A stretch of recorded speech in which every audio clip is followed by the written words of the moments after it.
दोस्तों, आज की कहानी है बहू तुम अभी के अभी मायके चली जाओ। दोस्तों, कहानी शुरू करने से पहले अगर हमारे चैनल को सब्सक्राइब नहीं किया हो तो कर लीजिए ताकि आपके पास पहुंचे हर नया वीडियो।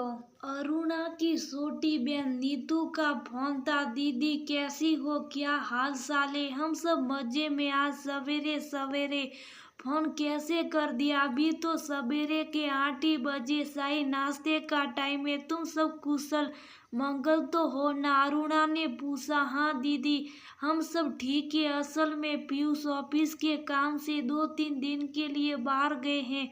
बच्चे कॉलेज चले गए और मैं शाही नाश्ता कर चुकी हूँ, तो सोचा कुछ देर तुम्हारे साथ गपशप कर लूँ। काफी दिन हो गए हम लोगों की बात नहीं हुई। तुम्हारा सही नाश्ता हो गया या मैंने डिस्टर्ब तो नहीं किया? हाँ, मेरा भी सही नाश्ता तो हो गया। कोई बात नहीं। दोनों बहनें कुछ देर गपशप करते हैं, फिर हमेशा की तरह नीतू ने पूछा, और आपकी लाडली रानी कहाँ, कैसी है? बहुत दिन हो गए, उससे भी बात करवा दो।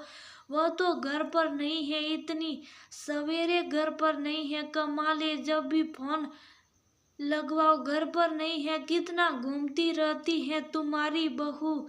नीतू के कहते ही मुस्कुराकर अरुणा बोली, अरे आज बच्चों की स्कूल में पीटीएम है तो उसके लिए तो जाना जरूरी है ना? हाँ वो तो ठीक है, लेकिन फिर भी दीदी बहुत घूमती फिरती रहती है आपकी बहू। अभी तो कोई जॉब भी नहीं करती, तो घर में आपको मदद करनी चाहिए ना? कितनी छूट दे रखी है आपने उसे। कुछ तो कंट्रोल किया करो। जितना वो कर सकती है करती तो है, लेकिन जहाँ बाहर के काम होते वहाँ जाना भी पड़ता है। खैर छोड़ो, मेरी काम वाली मेड आ गई, हम फिर बात करेंगे, कहकर अरुणा जी ने फोन बंद कर दिया।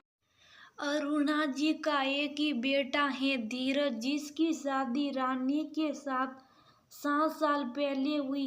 वो बीहड़ है, लेकिन उसने घर पर रहकर बच्चों को अच्छी परवरिश, संस्कार तथा अपनी गृहस्थी को बहुत सुचारू रूप से चलाने का निर्णय लेते हुए नौकरी करने का ख्याल स्थगित कर दिया। शादी से पहले कुछ समय उसने स्कूल में नौकरी की थी। परिवार के सभी सदस्य उसके निर्णय से बहुत खुश हुए थे। उनका भी यही मानना था, जरूरी नहीं उस शिक्षित होने के बाद कोई नौकरी ही की जाए। शिक्षित बहू अपने घर को बहुत सुचारू ढंग से चला सकती है, बच्चों को सभी पढ़ा सकती हैं, उनकी समस्याओं को बेहतर तरीके से सुलझा सकती हैं। लगभग 2 घंटे बाद रानी का फोन आया। मम्मी जी, मेरी सहेली का एक्सीडेंट हो गया, वो अस्पताल में एडमिट है। मैं उसे देखने जा रही हूँ।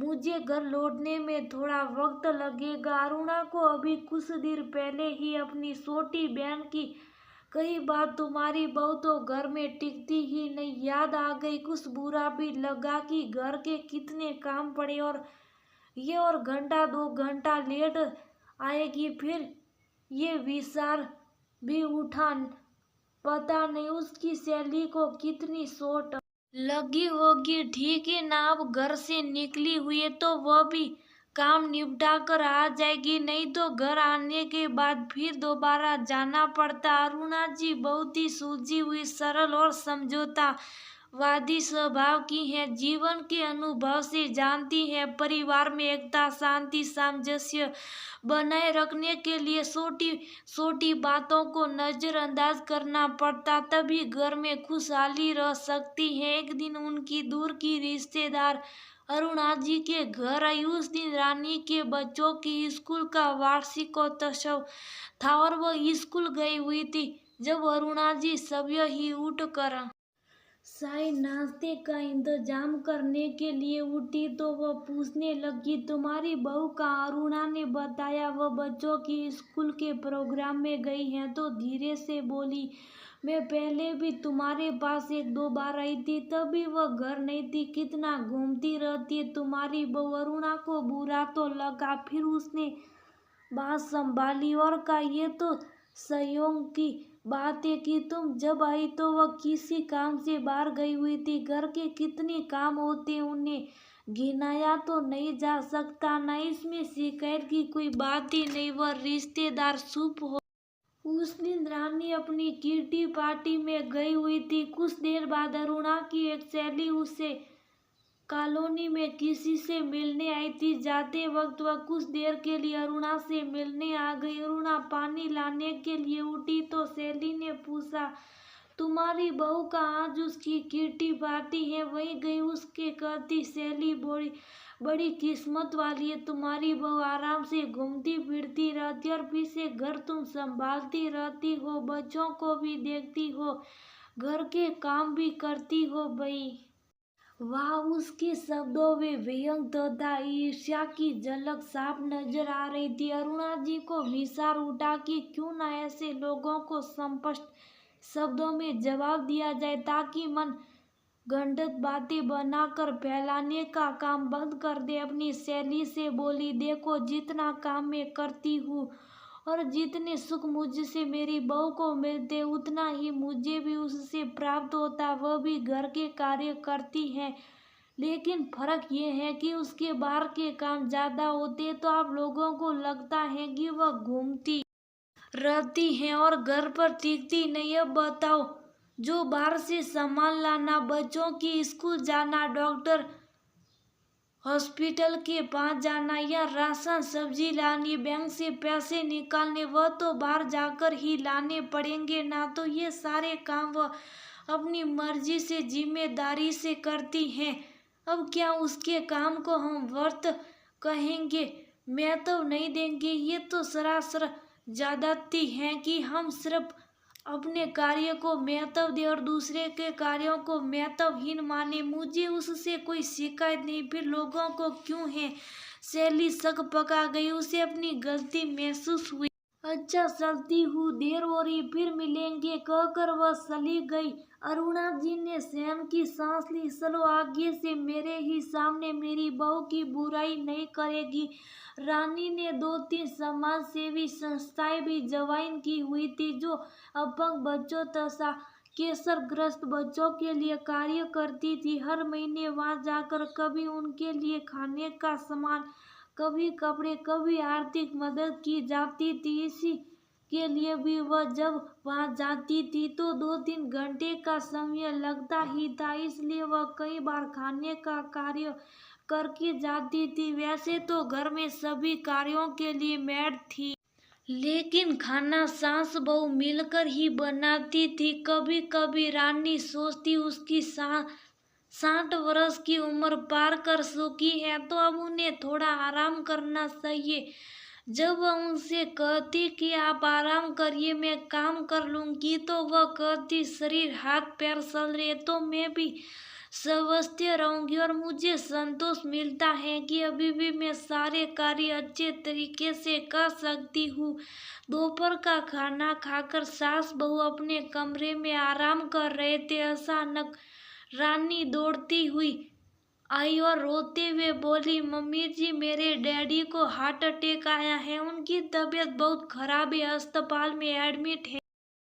बहू तुम जल्दी से मायके के लिए निकलो, बच्चों को मैं संभालूंगी। धीरज को फोन कर बुला लो, तुम दोनों शीघ्र ही निकल जाओ, जरूरत पड़ी तो 2-4 दिन रुक जाना। बच्चों की चिंता मत करना। 6 और 4 साल के दोनों बेटों को सास के पास छोड़कर रानी धीरज के साथ मायके के लिए निकल गई। उसके डैडी की तबीयत में सुधार आने लगा था।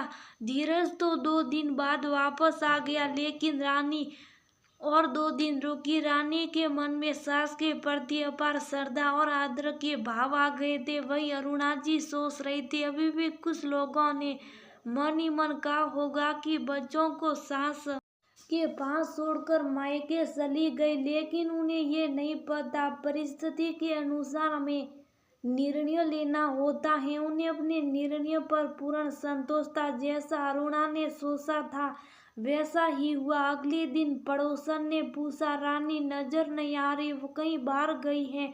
अरुणा ने पूरा किस्सा सुनाया तो वह बोली, बच्चों को तुम्हारे पास कैसे छोड़कर चली गई? तुम अकेली दोनों बच्चों को भी संभालोगी और घर के भी सारे कार्य करेगी। उसे तो बच्चों को साथ लेकर जाना चाहिए था।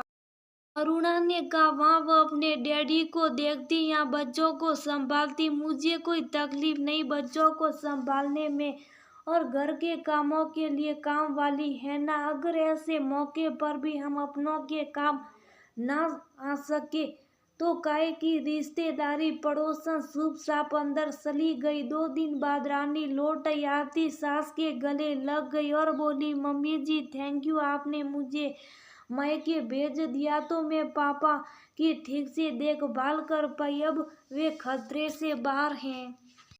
उस दिन रानी सास से बोली, मम्मी मैं बाजार जा रही हूँ, बच्चों की स्कूल के यूनिफॉर्म खराब हो चुके, नए लेने। आपका कुछ सामान लाना हो तो मुझे बता दीजिए, मैं लेकर आ जाऊंगी। अरुणा जी ने अपने जरूरी सामान की लिस्ट बनाकर उसे दे दी।